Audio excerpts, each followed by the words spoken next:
반갑습니다. 다쿠TV의 다쿠스입니다. 오늘 제가 여러분들과 같이 한번 이야기 나눌 주제는요.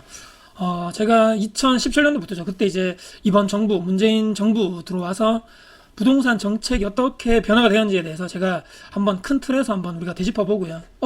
오늘 이제 촬영 날짜가 7월 11일 토요일입니다. 그래서 어제 또 강력한 부동산 대책이 7.10 대책이라고 하나 나왔는데요. 관련해서 어떻게 계속적으로 이렇게 부동산 정책이 변화가 되었는지에 대해서 또 우리가 또 앞으로 또 이 영상을 보시는 부동산에 관심 있고 투자를 하시려는 분들이 어떤 포지션을 우리가 또 써야 될 것인가 한번 생각해보는 그런 시간이 되었으면 좋겠습니다. 제가 일단은 PDF로 한 장짜리로 간략하게 한번 정리를 해봤습니다.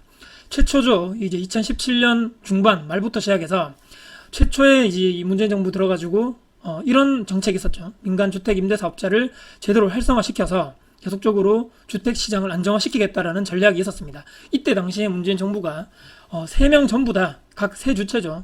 모두 다 윈윈 할 수 있는 전략을 가지고 했던 것 같습니다. 정부 입장에서는 전월세 가격을 안정화시켜서 주거를 안정화시키겠다. 그리고 전세 월세가 폭등하는 일이 없도록 이 공공임대하는 이 주택 임대 사업자들의 매물이 시장에 나오면서 안정적으로 주택 가격을 잡겠다. 이런 전략이 있었던 것 같고, 집주인 즉 임대인 입장에서도 세금 혜택을 주었죠. 4년 단기, 8년 장기 이렇게 임대를 의무적으로 하게 되면서 추후에 의무가 있겠죠. 추후에 이제 나중에 팔게 되면 4년을 지나고 또 의무 기간인 8년이 지나고 나서는 종부세를 합산지 배제라든지 재산세 감면이라든지 여러 가지 이런 세금적 혜택을 주게 되면서 일단은 4년간 버티자, 또 8년간 버티자. 왜냐하면 5% 임대 상한이 있었기 때문이죠. 나중에 이제 그것이 지나고 나면 나중에 세금적인 혜택을 받을 수 있겠다라고 생각을 하면서 여기를 가입해라 계속적으로 유도를 했었고요. 임차인 입장에서도 어떻습니까? 상당히 좋죠. 왜냐하면 낮은 가격, 아까 말씀드린 5% 상한이 있기 때문에 안정적인 주거 환경이 조성이 될 것이다. 이런 매물들이 나오면 이 기존에 있는 이 등록돼 있지 않은 미등록된 매물보다는 상당히 가격이 저렴한 월세, 전세 가격으로 내가 살 수 있기 때문에 임차인 입장에서도 상당히 긍정적일 것이다라고 정부 입장에서 판단하고 이렇게 제도를 활성화시키겠다. 이렇게 해서 수많은 분들이, 저를 포함해가지고 수많은 분들이 18년 초에 많이 등록을 한 걸로 제가 이미 그래프상에서도 통계 자료에서 다 나오는 내용이죠. 근데 이것이 시간이 지나면서 조금씩 변하게 됩니다. 다주택자를 규제하게 되고, 대출도 점점 주택 가격에 따라 가지고 15억 이상에서는 아예 되지 않고 9억, 6억 점점점 이게 주택 가격의 등급에 따라 가지고 대출이 규제되는 현상.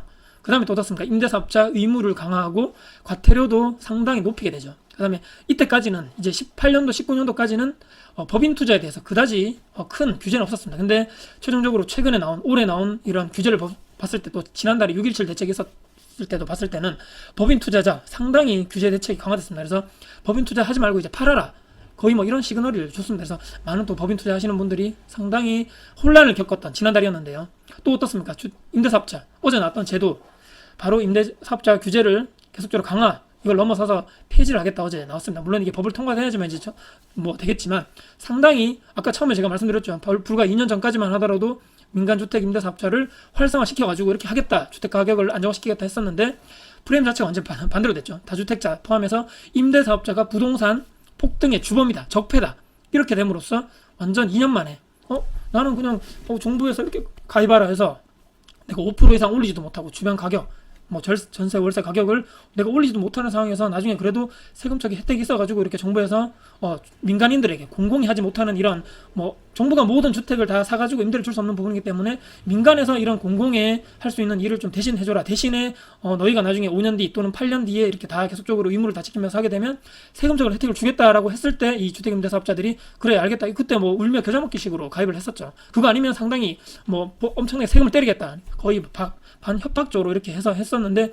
2년 지나다 보니까 그 의무를 잘 지키고 5% 이상 상향하지 않고 계속적으로 싸게 전월세를 준 임대사업자까지도 너희들 때문에 부동산이 올랐다, 너희들 때문에 가격 올랐기 때문에 너희들 이런 제도 자체를 폐지시키겠다. 어제 보니까 소급 적용까지는 되지 않았지만 그래도 기존에 이제 등록하는 것 자체가 폐지되었고 10년 이상 되는 다세대 다가구에서만 이제 계속적으로 일을 하겠다. 대신에 이런 세금적인 혜택은 모두 다 없애겠다, 이런 얘기가 났었죠. 근데 과연 그런 혜택을 다 주지 않고 혜택을 다 완전히 다 뺏은 상태에서 누가 과연 임대사업자를 등록할 것인가에서도 한번 의문을 생길 수밖에 없는 거죠. 그 다음에 또 어떻게 됐습니까? 이거 너무 규제 대책만 있어가지고 상당히 말이 많았는데, 대출 관련해서도 조금 이제 풀어주고, 또 무주택자가 최초의 집을 샀을 경우에 취득세 이제 이런 부분도 상당히 깎아주겠다, 이런 얘기가 있었습니다. 대신에 2주택, 3주택 이상자가 주택을 추가적으로 매수했을 때는 어제 보셨죠?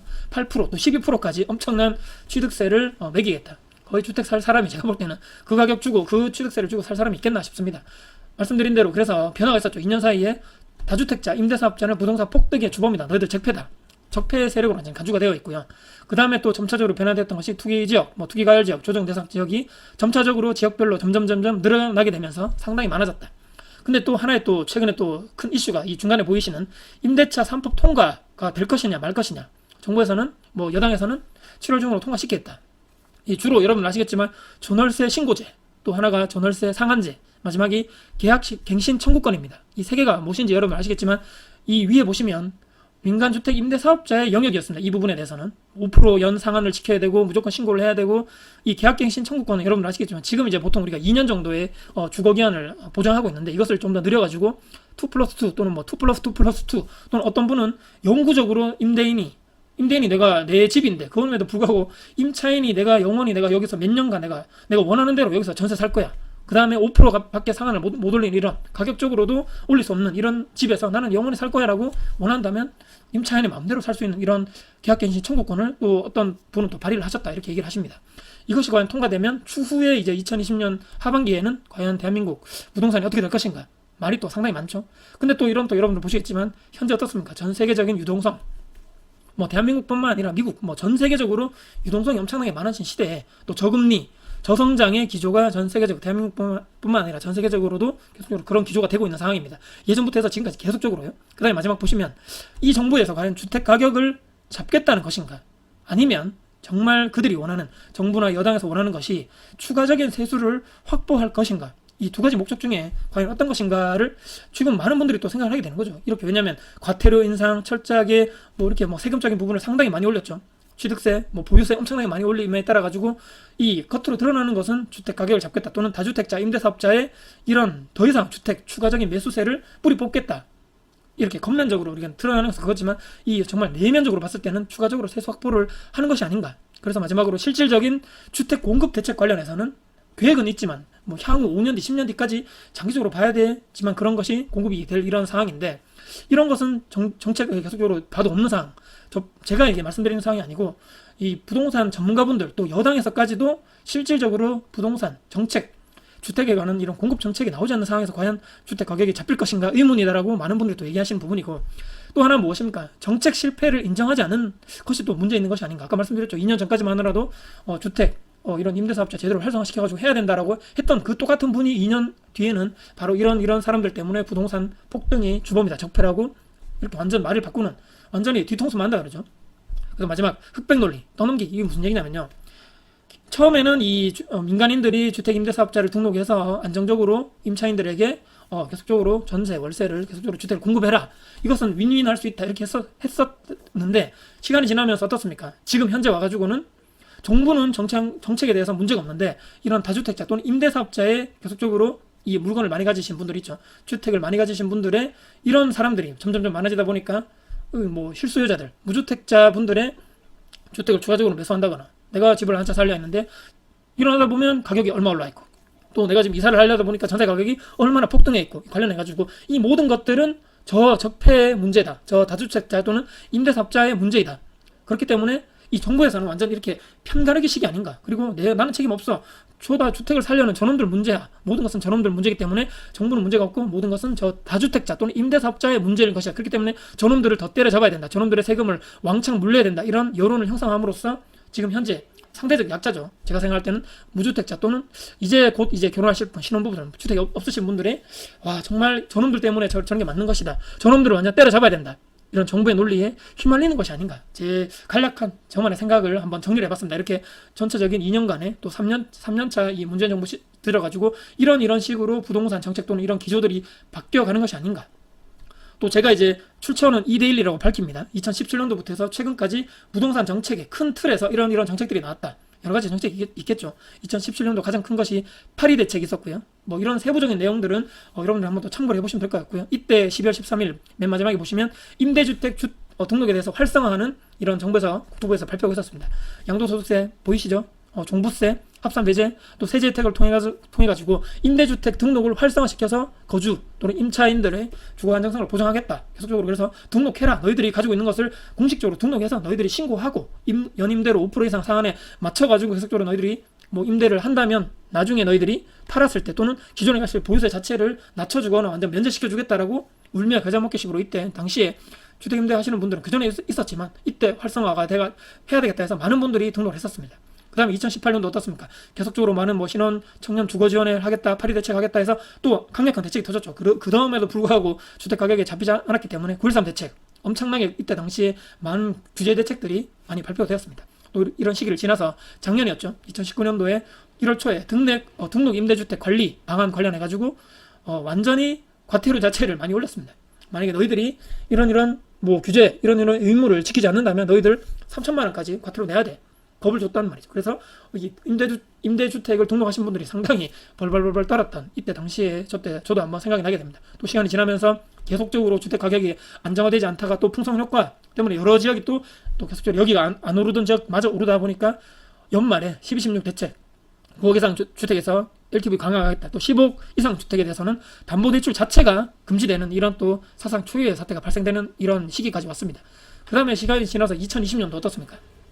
뭐 이런 여러 가지 또 수도권 주변에 주택 공급을 강화하겠다부터 시작해서 바로 지난달에 6.17 대책이 터지면서 토지 허가제 실시, 갭 투자 차단, 여기서 바로 이제 법인 완전히 투자를 하지 마라. 너희들 지금 가지고 있는 거 다 팔아. 엄청나게 과세 체계가 정비되면서 보유세 또는 뭐 취득세 자체가 엄청나게 많이 올라갔죠. 이런 여러 가지 뭐 6.17 대책까지 나오면서 불과 어제 7, 10 대책까지 나오면서 계속적으로 이런 많은 규제 대책들이 많이 나오게 됩니다.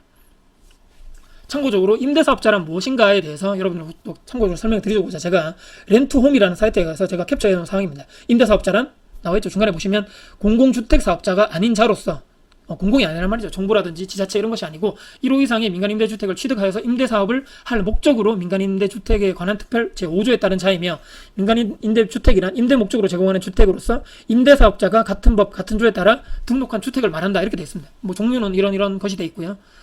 근데 만약에 임대사업 하게 되면 뭐 좋은 점이 있나요? 라는 이런 질문에서 지방세를 뭐 면제나 감면해준다. 그 다음에 임대소득세를 감면해준다. 또는 양도소득세 추후에 팔게 됐을 때 감면 또는 뭐 이렇게 뭐 많이 낮춰준다. 이런 게 있죠.